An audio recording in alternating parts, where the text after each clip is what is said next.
all Christians are guilty of believing in the Bible and all the vicious and barbaric verses of the Bible, hence therefore they are guilty. Okay, what they do is, to the contrary, when an attack takes place, okay, due to geopolitical reasons around the world, okay, they come here, like, you know, the Sikhs blew up planes, you know about that, right? Only once. Okay, it happened, right? Yeah, let's assume that plane was blown up by the Sikhs, extremist Sikhs. I came and said, all Sikhs believe in the Guru Granth Sahib. There are verses in the Guru Granth Sahib, and these verses led these Sikhs to do that. Therefore, Sikhs. Can I say something? This is the difference. You could not find one violent verse in the Guru Granth Sahib. You would be surprised. We'll find it then. You would be surprised. No.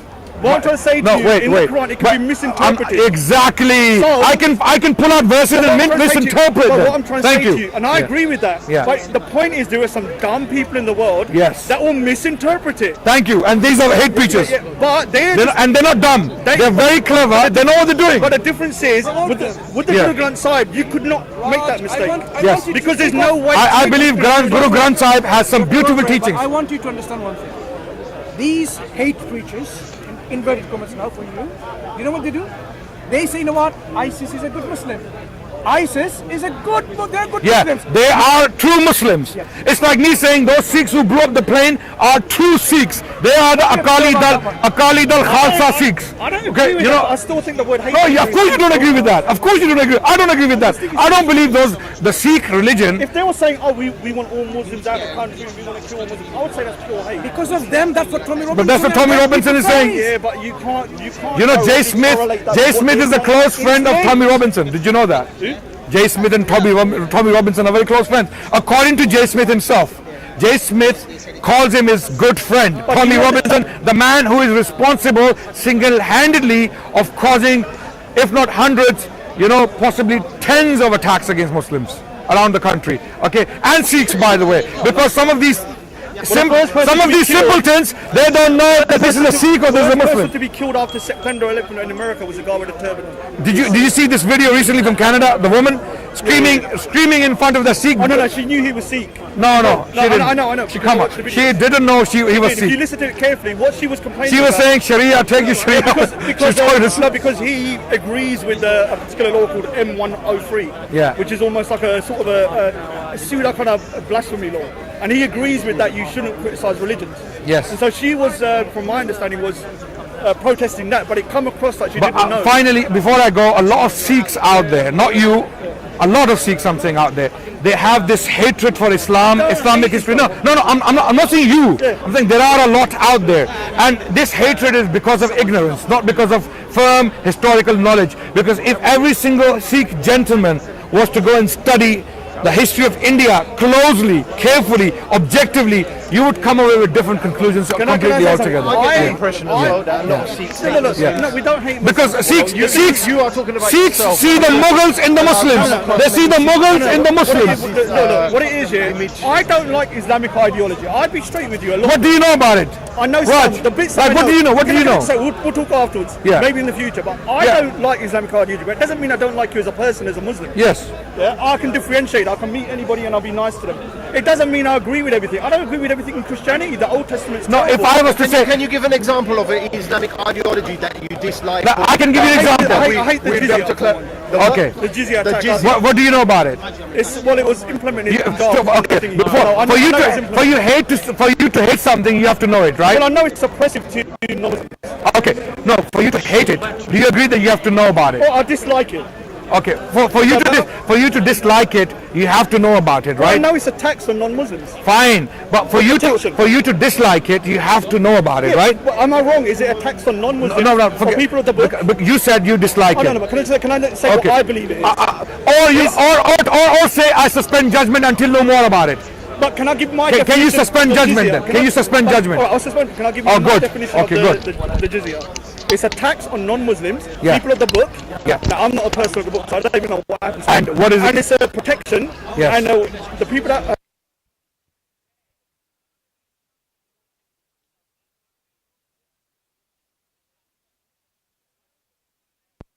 for a minority should be put in place. Everybody should be treated exactly the same tax. What if Muslims are paying more than this, more than the non-Muslims? But then I think that's wrong as well. No, but the Muslims are paying more.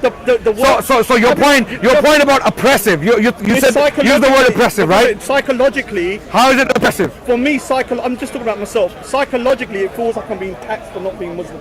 What if I That's true. That's true. There's no doubt about that. What if there's a Sikh in Pakistan who's fighting for the Pakistani army? Yeah. Yeah. I mean, Pakistan is not governed by Sharia. Would he have to pay Pakistan is not governed by Sharia. But say if it was, would he have to pay jizya as well? If it was a Sharia state, a Sikh would have to pay jizya and still fight for the country. Yeah.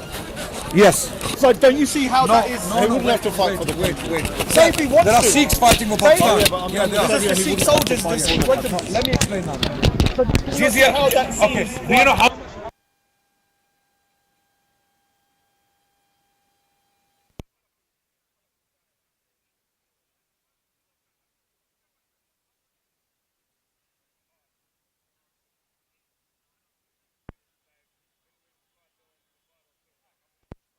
Working class, he would pay 4 grams of gold per year, which is like £100. Let's say £100 per year. State tax. It goes to the state for what? State spends that money in protecting the minorities and their interests. Their places of worship, their well-being, their neighborhoods, making sure that they are practicing their religion according to their own rules and no one is molesting them. This is the purpose. That's why they call Raj, you can't interrupt me when I'm making a point. Wait. This is why people who are paying jizya are called Ahlul Dhimma. Ahlul Dhimma, literally translated, means the people of responsibility. It is the responsibility of the state, like we the Muslims now are a minority in Britain. Like it or lump it, you the Sikhs are a minority. You're not part of the majority. You're not English, okay? You're Sikh, you're Indian, you are a minority. Ethnic minority they call you, right? Okay, the fact that you're given that title in itself is discriminatory in my opinion, but leave that aside. You are an ethnic minority. You need protection. Why? Because when there's a riot happening like National Front in the 90s, they started to attack those people who were not white, and these racist attacks are taking place today in Europe.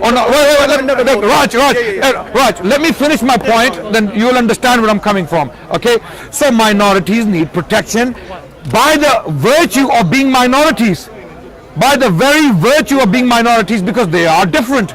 Minorities are minorities because they're different. Sorry? 50-50. How? We still say the 50% was. Even if they were majority, let's say, okay, okay, that's a very good point. Okay, doesn't make sense. Okay, because militarily they're in power.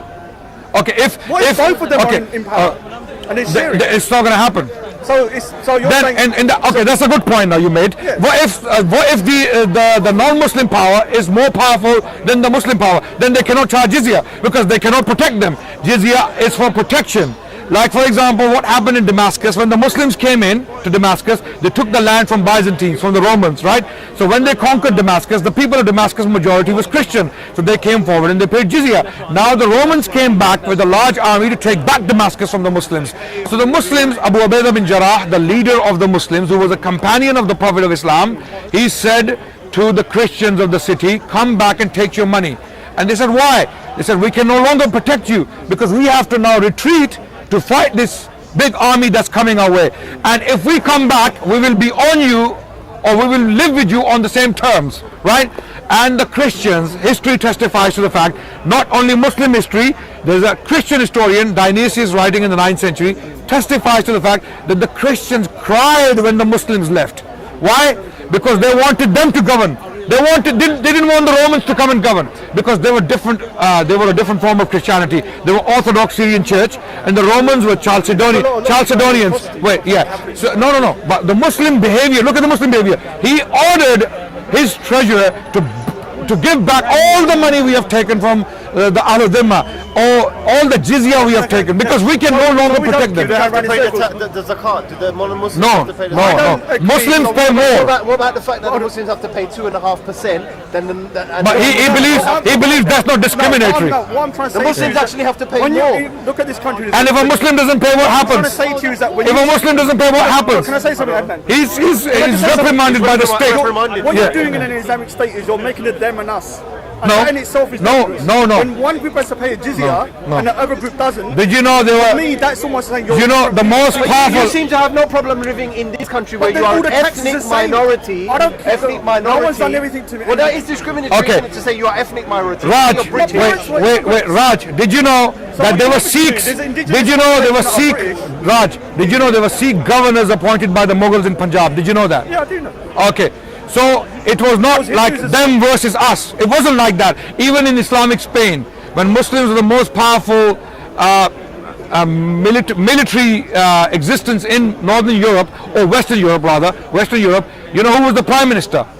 A Jewish man called Hazdai Ibn Shaprut. Yeah, I know there's good relations between Jews and Muslims. So why are you saying that it is like I'm trying to say it is always this is- them versus? this- If it's them versus us, why is a Jew Can I say a something? prime minister for a caliph? A caliph, Abdurrahman III, the most powerful man in Western Say Europe. something. That Yeah. may have been pretty good and applicable in the 6th, 7th, 8th, 10th, whatever century. I'm talking about 21st century today. Yes. If I was in a country and I had to pay jizya Yeah. for being a non-Muslim, You're paying I would- jizya here. I would no. You're paying jizya here. Jizya am I paying? You're paying I'm paying tax. a tax, but so is Yeah. the next man. Christians pay Yes. the same as me. Yes. Muslim, Hindu. Yes. The jizya is a separate tax for non-Muslims, and Okay. that in itself is oppressive. Okay. Even if you have to pay more. Why is than it us, oppressive? Why? Because it's a them and us. No. We can never be There's part no. of the community. Why is it them and us? Are you called an ethnic minority here? I've never been discriminated. in When this you country. wait. First of all, When you I go don't know when you this. go and apply for a oh no Raj, sorry. Raj, wait. When you apply for a job, sorry. When you apply for a job, what box do you tick? What box do you tick? I normally say Indian or Punjabi. Why are you even asked? Because that's my What? ethnicity. Okay, why are you being discriminated then? Why are they asking? Why is it them versus us? Can I say something? Why is it them versus us then? 42 years, I've never felt discrimination. Does Wear a it, turban as well. if you spoke to a Jew living under the Ottomans in Jerusalem, or living in Salonika, or living in Islamic Spain, he never. In fact, wait, let me finish. There was a Jewish man writing in the 11th century. His name was Bahya bin Pakuda. He was a rabbi writing in 1085 CE in Cordoba. He writes that our living standards are even better than the Muslims. We are prosperous, we are happy the way we're living, and our standards are even better than the Muslims. Can I say something? This is a Jew. So if you wait. If you spoke to a Jew, if you spoke to a Christian living under Islam in Damascus, when the Muslims took it, they would say, they were crying. When Muslims were leaving, they were crying. Where are you going? Wait, Yeah. I'm trying to say to you, I don't feel discriminated in this country. You're discriminating. The tax is the same. If I'm paying Raj, do you? I'm paying tax here in a company where there's a white person, a black person, a thing. We're all paying the same tax. It's Okay. named at the same tax. Right. The problem I have is when you have something called JIZYAH tax, and the Muslims pay never tax, you are automatically making it a them and us. No, it's not. It does happen. It's not. Human psychology Okay, is like that. wait. Jizya, no doubt, is charged from non-Muslims. Is there a protection tax? Protection from what? Place of worship not being destroyed or people not being Right. hurt? Because it seems like a And do we protection need, tax. as the minority or the not? you said even if it's 50-50, Yeah, that's something. I'm coming to you still have to this is pay the it. problem. You keep cutting me because you're I'm about to make that point and you cut me. Right? As the minority or not in power majority, you are always vulnerable to attacks. Right? Why? Because you're not in power. You have lost power. Right? Like, for example, how can I put it? There are so many examples in global history where the majority is not in power and it suffers, right? Okay, so you need protection from the state. The state must protect you. Now, your Gurdwara in Britain, if the Sikhs, for example, let's say for Khalistan, they did something like they were doing in the 80s, okay? They ended up doing some terrorist attack somewhere. Some Sikh extremists end up doing it. And all the Sikhs now start feeling vulnerable in Britain. And next thing you see is someone is throwing, fire bombs into Gurdwaras. Like, You know that happens to us anyway. Of course. Because Muslims, people take Sikhs for Muslims. So Yeah, we've experienced it. yes. So now experienced you it. need, Not in the what do you need now? What do you need? You need what? We need the police to protect us. Thank But that's you. not separate. Thank you. We don't Thank you. But we don't State protection, pay right? separate tax. No. What The all? same tax as her, No. as these guys here, all Okay, the same. okay. The point I'm trying to say to you is just by its idea, the fundamental of having a jizya tax for the people of the book, and the people are Muslims not having the same tax system, whether they're paying less or more is irrelevant. Okay. But if you don't like the law of the land, then you can leave that country. Ask this question. All right, but this ask this If he question. doesn't like that law, then he doesn't. I asked this question before. Now, can you said before when I said if a Sikh person in Pakistan, say with the Sharia, the Sikhs in the army, in the Pakistani army, had to fight, you said we still have to pay jizya. So that First of all, can I respond? Can I respond? Can I respond? First of all, can I answer the question? Can I answer the question? If a Sikh gentleman wants to serve in the Muslim army, which they did, by the way, during the time of Aurangzeb, did you know there were Sikhs fighting in the Mughal army for the Mughals? Did you know that? Did you know that? No, simple as. Did you know that? You said earlier, we got it on video. First of all, did you know that? If a Sikh under Sharia, in a Sharia compliant country, was paying the jizya, he would still have to pay the jizya even if he was fighting for the country. Yeah. This guy No, he wouldn't. Saying that he would be you misunderstood. He said he'll be exempt. Someone who is doing military service would be exempted. You didn't say that earlier. No, I didn't understand what you were saying at the time. did. Maybe I missed the point. Maybe we have precedents. We have precedents. You made a mistake. Yeah, I made a mistake. I probably misunderstood you. Okay, no problem. I can make mistakes. Yeah, I probably misunderstood you. Maybe I didn't understand your question at the time. The point is, if Sikhs are doing military service, they wouldn't be paying jizya. Okay, wait, brother. Let me explain it very quickly. So, you know, when it comes to Sikh history, the most beloved person to the Sikhs, one of the most beloved persons, is Guru Gobind Singh Ji, right? Guruji, you know where he died? He was killed by an assassin. Right. Where was he and what was he doing? He was resting in a tent. And where was the tent? It was probably on a battlefield. Where? It was on Nunpur side. Right. What was he doing there? He was at war probably. Who with? The Mughals. No. He was in the Mughal camp. He went to the Mughal emperor at the time, Bahadur Shah. Listen. One of the sons, the point I'm making is, he went to Bahadur Shah. Guru Gobind Singh Ji went to Bahadur Shah, the Mughal emperor at the time, the son of Aurangzeb Alamgir, to complain to him about the governor of Punjab. Because wait. I didn't say all the Mughals were bad. No, listen to me. Including it. Did you know? Wait. I never said all the Mughals were bad. I said Aurangzeb. Okay, wait, Raj, if you let me finish. Did you know that Guru Gobind Singh Ji fought with one of the Mughal princes against another Mughal prince? He backed one prince against another, right?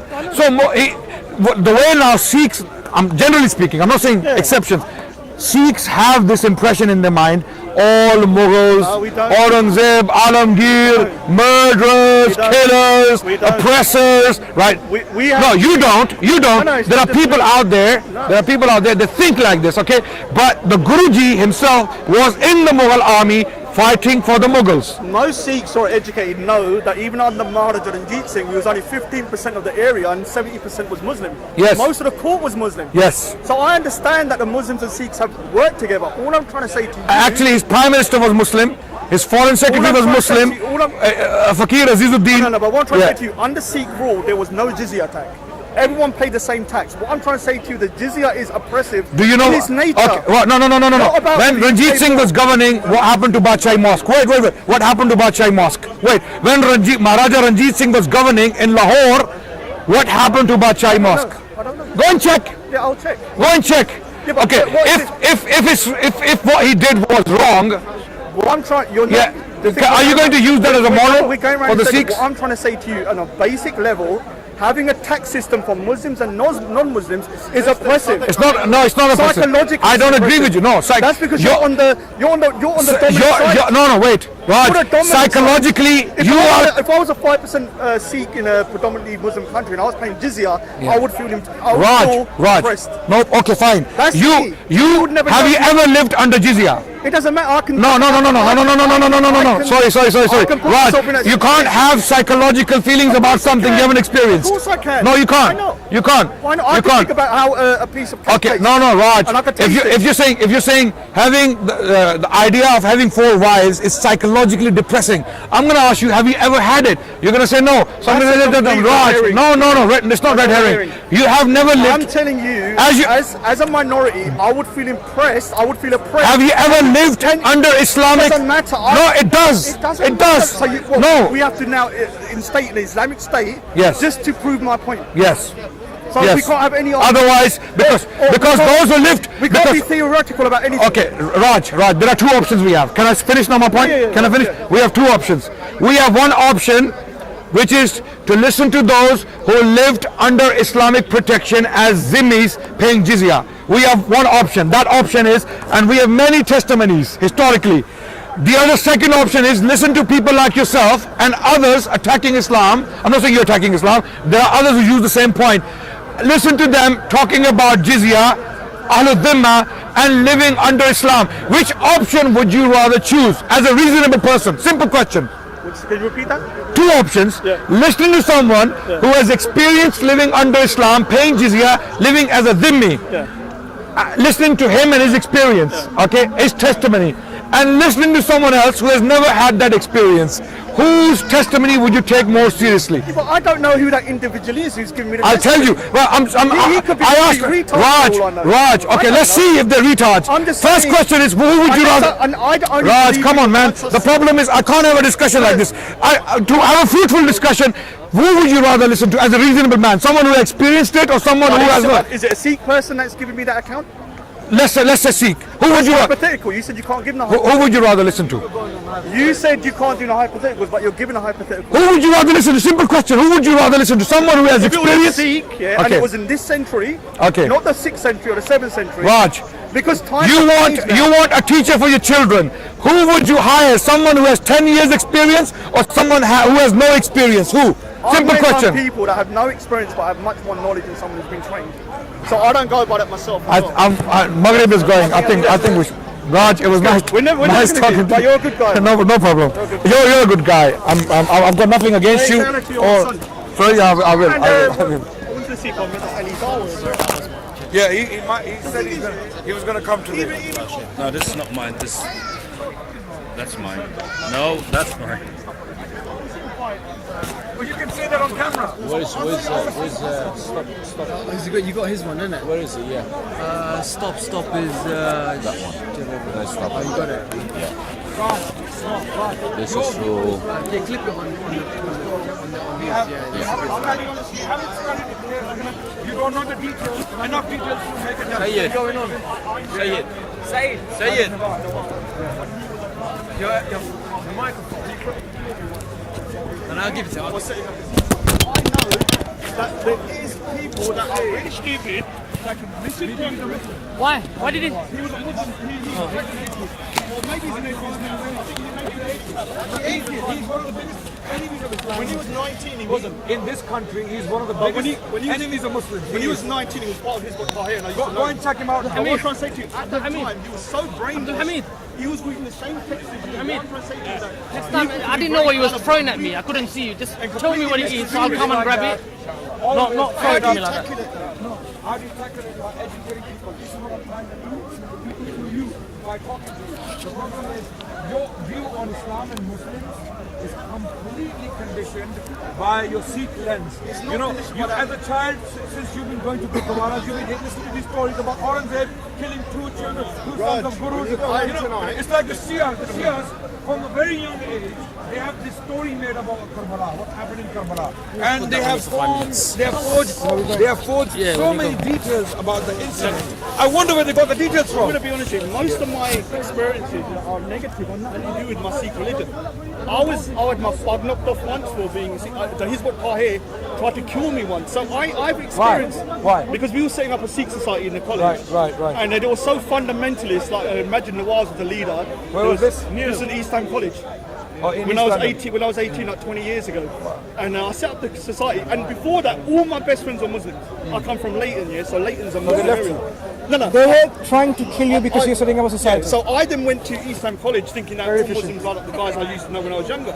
All of a sudden, for the first time, I met this group with this guy here, and they were spewing some hatred here that, you know, they could justify by their books. I'm not saying they were right, but they could buy their books. They did it to me, and they would say, look, this is this name. I've never heard of this before. And they would, Majid Nawaz as well, he was very, very crazy at the time. And they were bringing out verses and quotes. I can only go by what they're saying. I'm not saying what they're saying was true, but what I'm trying to say, people are gullible and stupid enough to take a quote, misinterpret it, and use it to justify evil actions. That's what you're doing. So That's what you're doing. I'm not. You believe in Bro, things. why don't you do this? You believe in things that are not true about Islam. No, maybe You have been conditioned by whatever. Everyone's conditioned by their life history or their history of their people. And I've experienced Islamic radicalism firsthand. Listen to me. Yeah, and it's not a pretty sight. I met a woman in Jhelum in Pakistan, an old woman with 3 fingers cut off, completely chopped off. Old woman, very elderly woman. So I was a teenager at the time. I asked her, what happened to you? She said, during the partition in 1947, I had a son as young as you. He was killed by a bunch of drunk Sikhs. They came to my house. And it happened the other way around as well. No. Listen. Go. Don't be emotional. They stabbed him in front of me, and then they asked me for a pot. I passed the pot to them. One of them struck my hand with a sword, and my fingers have been. I saw with my own eyes. If I was one of those people, all these singers, all of them, they're a bunch of bastards. They don't deserve any respect. I could feel like that. I could think like that. But even then, when I was a teenager, I knew this was caused by circumstances. This was caused by geopolitical situation. This was caused by hate mongers, hate preachers on both sides. Oh, kafranu maro, दूसरी तरफ वो सिंह कह रहे हैं मारो ने सुलेयानु maro, right? Okay, so this was happening on both sides. Okay, so you have 2 choices: either to feel like that and do like that, or be nuanced about everything. You see, can I tell you something? I watch all your videos, your son's videos, any dawahs, because I don't just want one view. I listen to all of them. Talk about hating. No. This is why. This is the thing. You never see that. When I listen to one view which is very extreme sometimes, and I hear it. Then I go to their video and I'll type in what did that person say, and I hear their version. And I listen to your son and all of them. They're all really nice guys. So I don't hate Muslims. I hate certain aspects about Islam. But you don't know about them. But the thing is, I do. Raj. I don't want to discuss it today because it's so late. But I do know more than I'm letting on. Come again. But we'll come again. Come again. Me and you will go alone. And let's talk. Forget the cameras. Me and you will sit down and talk heart to heart, and you see. It's people like yourself that you need to get hold of these like little rascals that are just kind of, they're like contaminating the bucket. Bro, we're talking about a population of 1.8 billion, nearly 2 billion. Yes. We're not talking I know, about, You're talking about 100 idiots here and there. Those 100 idiots can cause so much damage. Yes. No. Let me accept that one. This is No. You've just made another very interesting point. These few idiots can cause so much damage. Hate preachers, the few idiot hate preachers, in your same argument, can so much damage likewise. Try to be consistent. Can I say that? I'm going to watch more videos on those Christian guys because I don't always listen. I listen to more of the Islamic. Because Christianity, Our video after the London attack. Christianity is a little bit too confusing for me to kind of listen to all the theology and stuff. I'm not believing it. But I do listen to the Islamic side. So I will go home, I will listen to this guy, and I'll listen to lots of these. Read Islam objectively. Don't use the Sikh lens because it's distorted. Believe me, the Sikh lens, I'll tell you why it's distorted. A lot of the stories about the Mughals and even the atrocities are made up. They're not true. They're lies. They're outright lies. There's lots of things. I'm a vegan. I don't agree with animal cruelty, so I could never be Muslim. I'm gonna have to pray. I'm saying is, you don't have to eat. I'm just saying, even the fact that you don't have.